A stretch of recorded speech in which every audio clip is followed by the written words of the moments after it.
এদের তো স্যালারি মনে হয় টিএমসি পার্টি অফিস থেকে আসে।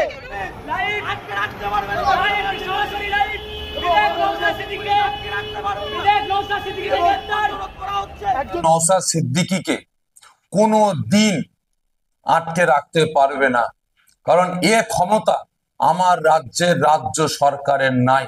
কারণ যেভাবে নওশাদ সিদ্দিকী আগিয়ে যাচ্ছে, জনগণের পাশে দাঁড়াচ্ছে, জনগণের বিপদে আপদে ছুটে যাচ্ছে, জীবনে কোনোদিন আটকে রাখতে পারবে না। আর বিশেষ করে আমি পীরের বেটা হিসেবে বলছি না, ধর্মগুরুর ছেলে হিসেবে বলছি না, আমি এ দেশের নাগরিক হিসাবে, আমি এ দেশের একজন ভোটার হিসাবে বলছি, নওশাদ সিদ্দিকী যেভাবে অন্যায়ের বিরুদ্ধে প্রতিবাদ করছে, যেভাবে জনগণের পাশে দাঁড়াচ্ছে, যেভাবে চুরি ডাকাতি ছিনতাইয়ের বিরুদ্ধে গর্জে উঠছে, যেভাবে আপনার ধর্ষণ, যেভাবে মেরে নেওয়া কেটে নেওয়া মানুষের লুটে খাওয়ার বিরুদ্ধে প্রতিবাদ করছে, অবশ্যই জনগণ নওশাদ সিদ্দিকীর পাশে আছে, আগামী দিন আরো পাশে আসবে। এরা যত নওশাদ সিদ্দিকীকে চাপার চেষ্টা করছে, জীবনে কিন্তু পারবে না। ছি ছি ছি ছি ছি, এটা একটা আমার রাজ্যের লজ্জা, এটা একটা আমার রাজ্যের একটা দুর্নাম, বদলা। বিশেষ করে বর্তমান দিনে আমার রাজ্যে যে পরিস্থিতি, যে অবস্থা এখন শুরু হয়ে গেছে, একের পর এক নেতা মন্ত্রী অ্যারেস্ট হয়েছে, বা একের পর এক বিভিন্ন জেলায় বিভিন্ন গ্রামে যেভাবে শাসক দলের অসাধু নেতা যেভাবে জনগণের অর্থ মেরে নিচ্ছে, জনগণের জমি মেরে নিচ্ছে এবং মায়েদের উপরে নির্যাতন চালাচ্ছে, রাত 12টার পরে মায়েদের ডেকে নিয়ে তানাদের উপরে নির্যাতন চালাচ্ছে, যেভাবে আমার রাজ্য উত্তাল হয়ে যাচ্ছে, আমি এ রাজ্যের একজন নাগরিক পরিচয় দিতে অন্য অন্য রাজ্যের কাছে আমাকে মানে ছোট হতে হয়, যে আজকে আমি এ রাজ্যের জনগণ একজন।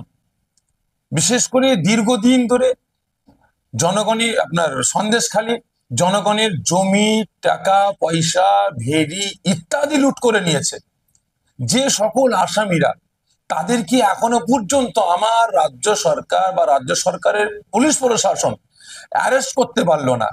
আজকে একের পর এক আমার মায়েরা ধর্ষিতা, ধর্ষণের শিকার হচ্ছেন। রাত 12টা 1টার সময় তাদেরকে নেতা মন্ত্রীরা ডেকে নিয়ে গিয়ে পার্টি অফিসে গিলাপ করে ঘন্টার পর ঘন্টা বসিয়ে রাখছে এবং বাচ্চা বাচ্চা ছেলে মেয়েদের তাদের উপরে নির্যাতন চালানো হচ্ছে, মারধর করা হচ্ছে, অন্যায়ের প্রতিবাদ করতে গেলে তাদেরকে মারধর করা হচ্ছে।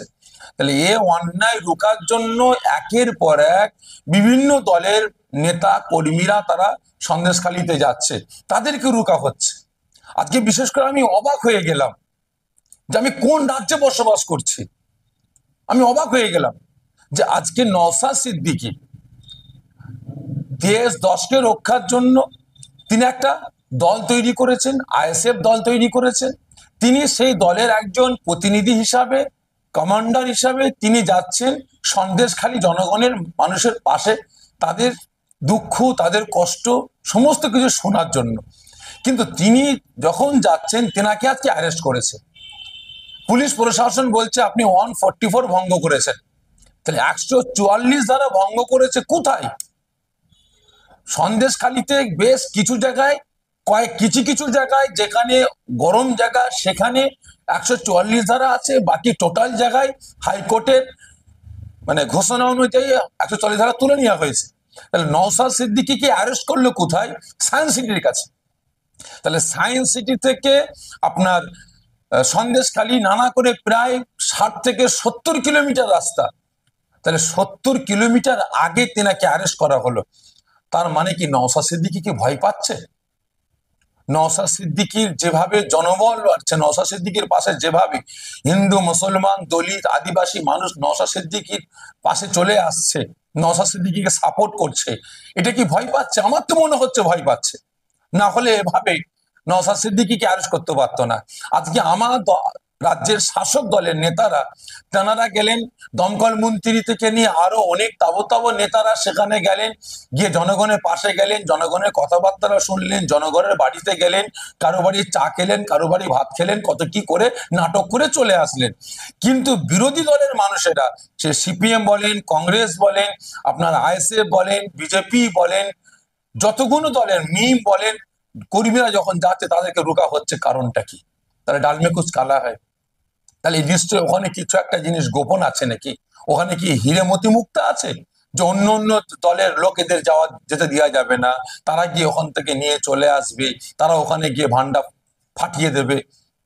তবে হ্যাঁ, আজকে অন্য অন্য দলের মানুষ যদি সেখানে যায়, সন্দেশখালী মানুষদের পাশে গিয়ে দাঁড়ায়, তাহলে হয়তো সন্দেশখালী মানুষেরা শাসককে ভুলে গিয়ে তাদের হাতে হাত দিয়ে ফেলবে, এই ভয়ে মনে হচ্ছে অ্যারেস্ট করছে। তবে যে অন্যায়, যে অরাজকতা শুরু হয়েছে, অবিলম্বে যদি আমার রাজ্য সরকার এগুলো বন্ধ না করে, যারা প্রকৃত দোষী তাদেরকে এখনো পর্যন্ত অ্যারেস্ট না করে যদি এভাবে যদি বিরোধী দলের নেতা নেতৃত্বগুলোকে অ্যারেস্ট করে, বিশেষ করে নওশাদ সিদ্দিকীকে যদি অ্যারেস্ট করে রেখে দেয়, তাহলে আগামী দিন সামনে আপনার এই 24শে এপ্রিল মাসে ভোট আছে, জনগণ কিন্তু তার জবাব অবশ্যই দিয়ে দেবে।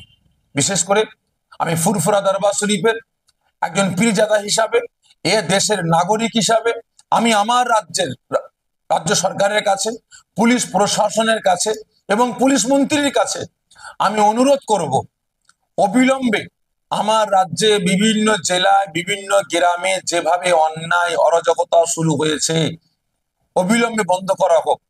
না হলে বেশ কিছুদিন আগে আমরা রাস্তায় নেমেছিলাম অন্যায়ের প্রতিবাদে, আগামী দিন কিন্তু আমাদের রাস্তায় যেতে নামতে না হয় তার ব্যবস্থা আপনারা করুন, দোষীগুলোকে অ্যারেস্ট করুন, আর না হলে আমরা কিন্তু আগামী দিন রাস্তায় নামতে বাধ্য হব।